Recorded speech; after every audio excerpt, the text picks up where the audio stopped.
கோவையில் மனைவியை கணவன் சுட்டுக் கொன்ற விவகாரத்தில் 29 குண்டுகளை பயன்படுத்தியதாக வெளியான தகவல் வதந்தி என்றும் ஒரே குண்டு மட்டுமே பயன்படுத்தப்பட்டதாகவும் காவல்துறை தெரிவித்துள்ளது.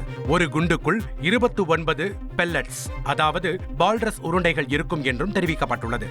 துப்பாக்கி உரிமம் அவரது தந்தையின் பெயரில் இருப்பதாகவும் மிருகங்களை வேட்டையாட பயன்படுத்தப்படும் குண்டுகளில் இதுபோன்று இருக்கும் என்றும் கூறியுள்ளது.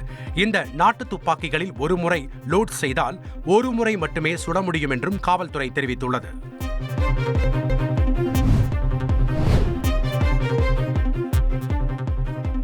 சென்னையில் காவல் உதவி ஆய்வாளரின் வாக்கி டாக்கியை பறித்துச் சென்று குப்பை தொட்டியில் வீசிய 2 இளைஞர்கள் கைது செய்யப்பட்டனர். திருமங்கலம் பேருந்து பணிமனை அருகே காவல் உதவி ஆய்வாளர் செந்தில் வாகன சோதனையில் ஈடுபட்ட போது ஹெல்மெட் அணியாமல் பைக்கில் வந்த இருவர் ஆய்வாளரிடமிருந்து வாக்கி டாக்கியை பறித்துக் கொண்டு தப்பி ஓடிவிட்டனர்.